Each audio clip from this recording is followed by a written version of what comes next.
Welcome to Planning for the Future, the podcast, with our guest, Rick Dwyer. Welcome to the show. We're sitting here with Rick Dwyer, president of Argallus Financial Group out of Jacksonville, Florida. Welcome to the show, Rick. Thanks. Glad to be here. So we were talking a little bit in the hallway, and you said Argallus is Greek for what? Well, it was derived from a Greek word argus, which stands for watchful guardian. And you're a watchful guardian of people's money. That was the genesis of the name. Well, yeah, it's pretty clever. And it sounds like someone, like it should be a statue.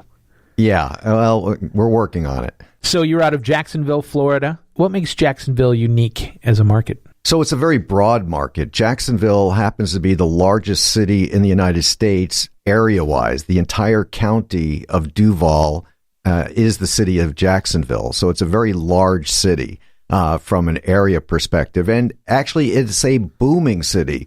This year, I believe, I just read, we're expected to have 1.8 million people in the city of Jacksonville, or maybe the Jacksonville metro area. So it's a growing area. In fact, when you drive around, you pretty much see nothing but construction. There is a lot of people moving there. That whole area right there in Florida is amazing.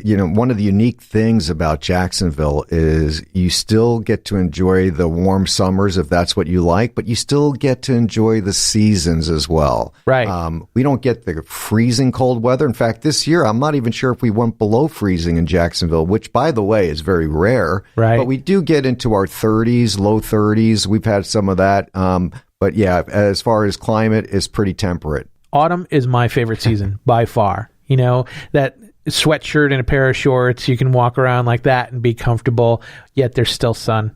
So, Jacksonville, can I come visit? Absolutely. You're welcome. We welcome everybody to come visit Jacksonville. When it comes to long-term care planning, what's some advice for somebody just getting started? So it really depends upon their situation. So if they're younger, they're going to have more options to plan for long-term care than if they're older. The older that you get, sometimes your options can be limited, although we have quite a few strategies and techniques and laws that we can utilize, which I've actually included in my book, how to get tax-free money for long-term care. But also, if you're dealing with long-term care, there are a number of steps that you want to be able to take to also protect the assets that you have, especially if you're married and or have heirs you want your estate to go to when you eventually pass away. Right. And when it comes to long-term care planning, it's not like it used to be. Either you use it or you lose it. Well, times have changed and it's a much more sophisticated product, right? Yeah, and that's the techniques and strategies I was just referring to. What most people equate long-term care is, it's like you said, auto insurance or homeowners insurance. It's a use it or lose it situation, where nowadays it's not. The strategies we mostly utilize is strategies where our clients have the opportunity to use it if they need it. But if they never need it, those funds will then pass on to their heirs. So it's not like they're depleting their estate for something that they may or may never use. Right. And it's not all just for, just in case I need to be in a nursing home, or just in case I need home health care or anything like that.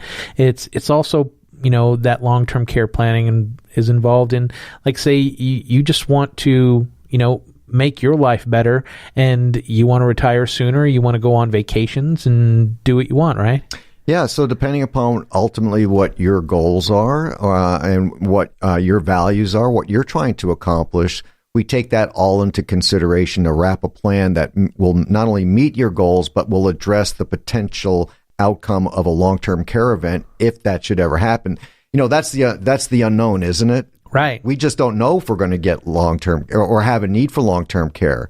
Statistically, 7 out of 10 people will need to have long-term care, but we all in the back of our minds are thinking it's the other guy. Right. Yeah, you always think it's going to be someone else. I mean, look, bottom line is you can never plan on a stroke, you can never plan on a heart attack, you can never plan on Alzheimer's. You just can't. So what you get is that peace of mind. And that's what it's for. It's to give you the peace of mind, so effectively you've put a moat around your estate or your assets so that they're protected and you don't have to spend them down just to be able to take care of yourself or a loved one. Where this really has a lot of confusion is when we're dealing with married couples, because with a married couple, whichever spouse needs care, the other spouse is going to spend whatever they can to make sure that spouse is taken care of. And they're not thinking in that moment, what am I going to do to take care of myself eventually if I need help? Or how am I going to derive income after my spouse is gone to take care of myself after I've spent all this money taking care of them? In a best case scenario, we've been able to accomplish both. We give them the care that they need for both loved ones in that marriage, or for a single person, and there's still money left over for their estate, whether it's needed for income or their heirs. Right. One of the things that I've heard of in the past, too, that gets confusing with married couples is, especially more on the older side, the male is like, don't worry about me. Put everything on her. Make sure that she is taken care of. I want all the insurance on her. Well, generally the male has an episode first or dies first or something like that. And if everything is on her, all he's done is really take care of himself, who winds up dying in the first place. Yeah, it's an unfortunate statistic, but 80% of men die married and 80% of women die single. Wow. So what that tells us is that women need to be much more involved in the planning process, because the reality, statistically speaking, is that the man will not know if his plan was successful or not, because he's not going to be around. Right. So we want to make sure that women are protected, and do it in a way where if the male spouse gets sick or their partner gets sick, they're able to take care of them in the way that they want without draining all their resources. And quite frankly, most people have a plan that's called a hope and a prayer plan, or it's the honey, don't worry about it plan. And the only problem with that is by the time the plan has been finished, honey's got to worry about it because she's the only one remaining. Right. And it gets tough. Those are hard conversations to have with people. Yeah, because it's an area of life that most people just don't want to think about. And you can do that. You can avoid thinking about it. Doesn't mean you're going to avoid the potential problem that may come up. And when I was in the Navy, we had a saying, I'd rather have it and not need it than need it and not have it. Right. So in our case, what we're trying to educate people on is that you can have your cake and eat it too, if you take the time and effort to plan in advance. And that's all we're trying to do, is get people to reconsider what they think is the way things work, because there have been a lot of changes both in product design as well as in the law. So there are things that we can do today that they may not even realize are even available. It keeps you from becoming nursing home poor or healthcare poor, which, medical bills are some of the things that send people into the poorhouse these days. And that's what we're trying to avoid. If you're spending down your assets, let's just take a case. Let's say you have someone with $500,000 in assets. They have no debt. I can use my mom and dad as this example. They both passed away in August of 2018. My dad had developed Parkinson's disease at age 79, and in a very short period of time went to being in a wheelchair, going blind, and by the time he was 87, that's when he passed away. My mom was his caretaker. Now, they both loved to cruise. In fact, they actually put cruises together for large groups. But the moment my stepdad wound up getting Parkinson's, he didn't want to go cruising anymore. And because he didn't want to go cruising, my mom didn't go cruising. But here's what wound up happening. Because of the care that he needed, they went from being totally debt-free. By the time they passed away, they had no money left other than some small insurance policy money that came in. And all of that money, because they died so close together, they died 13 days apart, it all wound up going to creditors. So they went from a totally carefree lifestyle to a very short period of time of being in debt because they had to borrow money on their house. They didn't know that there were benefits that were available to them. And I think the biggest thing is they came from a generation where they were very private people. Right. And although they knew I've been in the business since 1987, they did not want to talk to me about it. Even when I asked them, do you have everything you need in order? And my mom was so proud. She says, oh, yes, we have everything. Guess how much they had in place? I don't even want to attempt. Nothing. They had none of their legal documents, no wills, no living wills, no durable powers of attorney, no health proxies, nothing. And when I asked my mom, finally, because she was still at home when my stepdad was in the hospital initially, where are the documents? She couldn't remember. She couldn't remember the law firm. And I came to realize they had just never done it.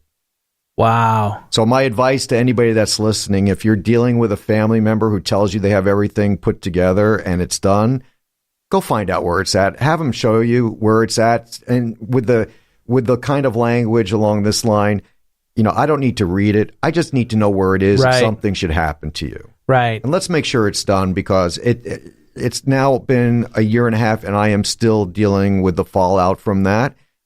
So it's not only bad for them, it's bad for the remaining family members when they're gone.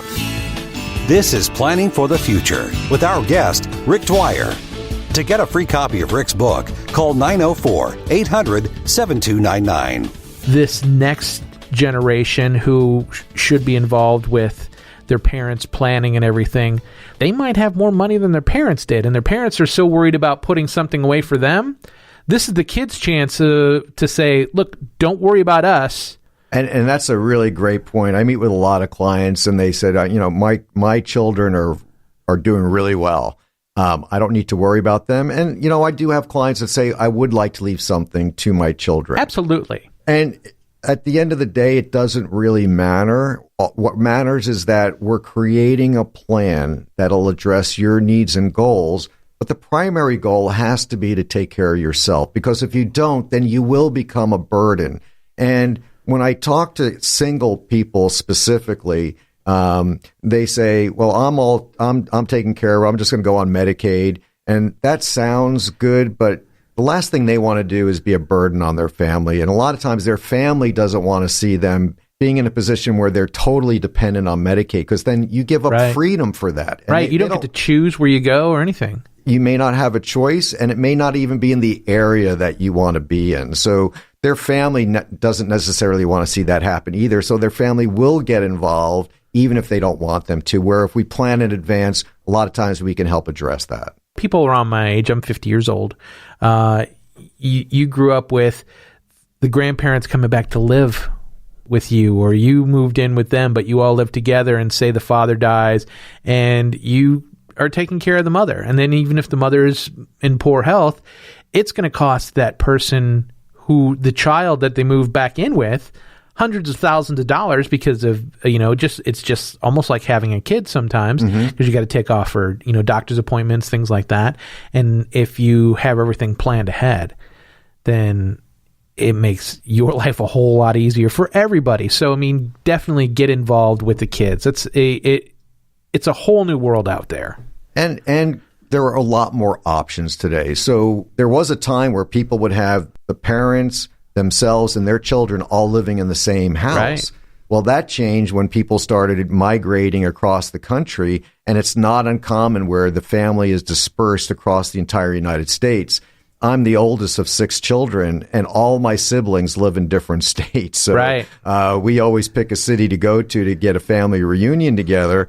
But that's not uncommon. That's more common than it isn't. And so a lot of, especially the clients I have in Florida, a lot of their children are outside of the state. Sure. And they just do not want to be a burden on their family. So our primary goal is to make sure that they can maintain the level of independence that they want. They can maintain the type of lifestyle that they would like for their retirement, but yet have choices if something should happen. It's always making sure that you have options when it comes to your own care, and not be dependent either on the state or other family members to provide that care for you. Right. And quite frankly, make those decisions for you. Right. And it so touches home with what you say. I'm the youngest of 9. Mm-hmm. So I'm the youngest of 9 from Chicago, and there's 4 that are up in Chicago and 5 that are outside of Chicago. And then I have a billion nieces and nephews. So it really does strike a chord, because my mom God bless her soul, she didn't want to be a burden to anybody. There's 9 of us, so there's somebody you can bother, but she didn't want to. She was a